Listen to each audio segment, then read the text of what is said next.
to the kitchen table. Yeah, I know, right? Welcome spring, and welcome back to Simple Acre Homestead. Thanks for joining us. It is officially spring in every way except the temperature.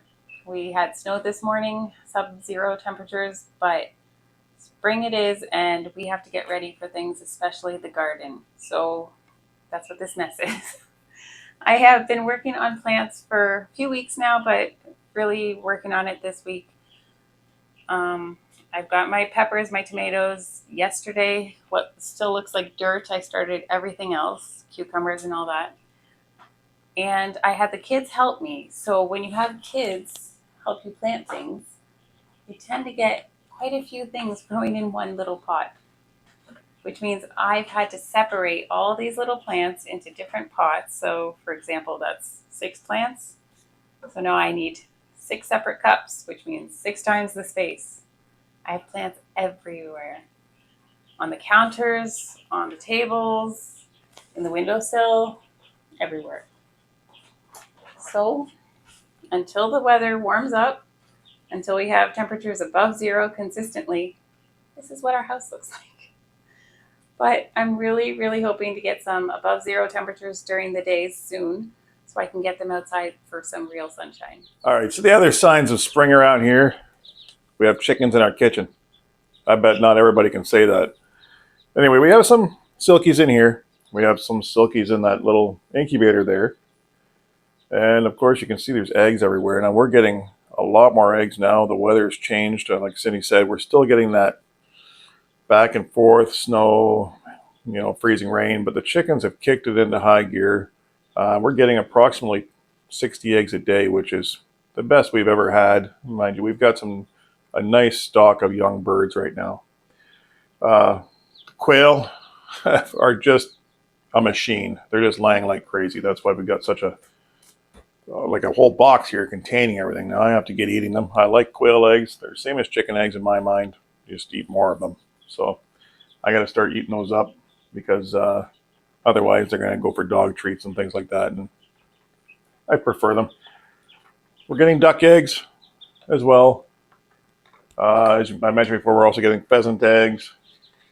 We're getting silky eggs. We're getting Polish eggs. And we're getting some Canadian breast chicken eggs, as well as our regular majority of barred rock eggs. But anyway, I'm going to take you guys downstairs for a minute and show you the incubators down there, because I do have a few more set up. Let's take a quick look at that, and I want to take you outside and just see what the weather's like today. All right, so we're down here in the basement, guys. This is not where I wanted to be set up this year, but I didn't quite get everything done fast enough that I could get an incubation center set up someplace else. Over here in this incubator, I have a whole pile of quail eggs. I needed to come down here anyway and check the humidity, and it's a good thing I did, because this one here is just a little bit low. And this one here has our American buff geese in it, the goose eggs. We got about, what do we got left in here? I believe there's 10 eggs in here. And this is a real mix. This incubator here, which the humidity is good on, we've got duck eggs, we've got chicken eggs, we've got pheasant eggs. Over here we have another little incubator that's got full of silky and Polish eggs. I still have to set up this incubator, and that one I'm just going to use for hatching. That way I can just kind of move eggs out, because this one, having such a variety in it, I need to be able to pull them out separately and put them in a hatching incubator. I also have another small incubator sitting over there that I haven't gotten used yet, but I know it's coming. I will be using it. So there's a lot going on as far as poultry, and we're still expecting that our poultry order to come in.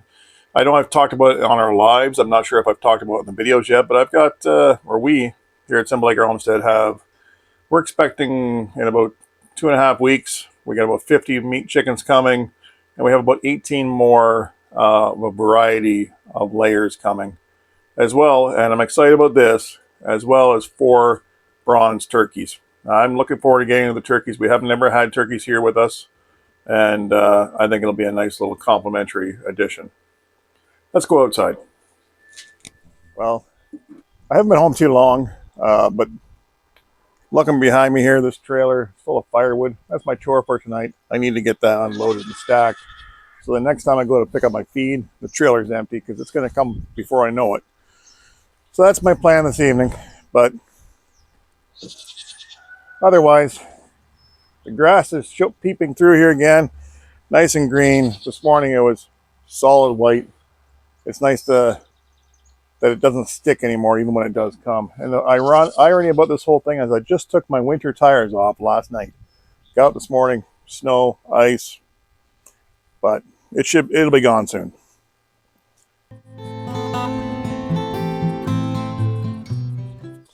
So the only thing we did this week that we wanted to get a jump on is we have, as you know, plenty of hens here, but we did lose our barred rock roosters, unfortunately, over the past winter. So that meant we could not hatch our typical barred rocks in the spring, which we normally did. We would normally hatch hens and roosters, and the roosters would all go to freezer camp, and the hens would be our new product for the next year, our new egg layers. The only thing I don't want to say the only thing that survived, but out of our roosters, the only thing we have left is our silky, our Polish, and our Canadian breast rooster. Now the Canadian breast, same idea as the American breast and the French breast. Now they also come, other than white, they also come in blue. They come in different shades. The ones we have are mostly white, and they still have the gray legs and things like that. They're typically what you would see. But anyway, this is all we have for those breast chickens. We have 2 hens and 1 rooster. So we're going to try to grow that population a bit. And that'll, hopefully then next year, we won't need to purchase new hens in. Either that or we could have went and got a barred rock rooster. But you know what? We've had barred rocks for a few years now. Great chickens, great multi-purpose chicken. But it'll be nice to have some different colors in the flock and change things up a little bit. So the only other thing I wanted to mention is if we walk over here, we'll check out real quickly. We'll see if she's on the nest.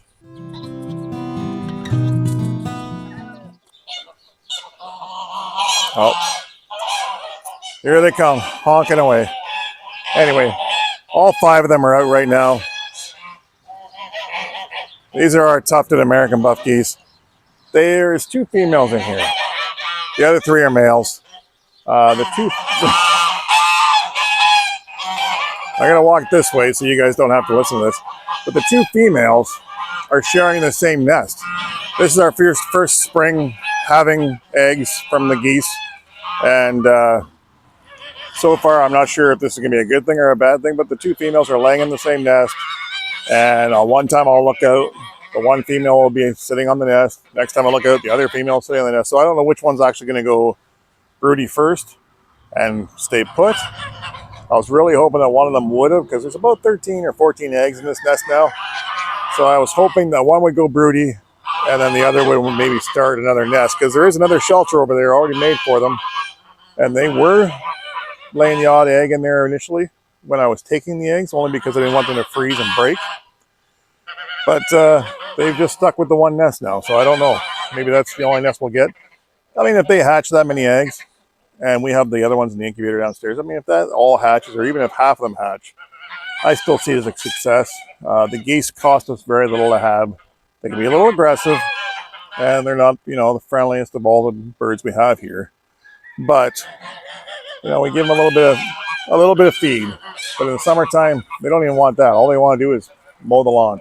So it works out perfectly fine. It's a good trade-off for me. Anyway, guys, just wanted to show you how badly our kitchen looks. No, just kidding.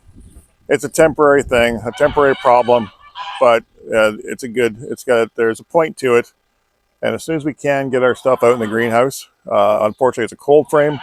We can't put them out yet because the evenings are just way too cold.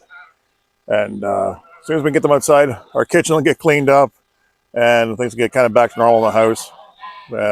Pretty soon we're going to have a whole pile of brooders going too. And if the weather doesn't get warmer outside in the next few weeks, although I'm really sure it will, but if it doesn't, we're going to have a lot of chickens in our house. Again, not everybody can say that, but still. Hopefully you like the video, guys. Hopefully you'll share it. And if you're new to our channel, we're a family of 6 trying to be as self-sufficient as we can on 1 acre of land here in Southwestern Ontario, Canada. We'd love it if you subscribe, follow along, costs you nothing, and you get to see what we do here. Catch you next time, guys.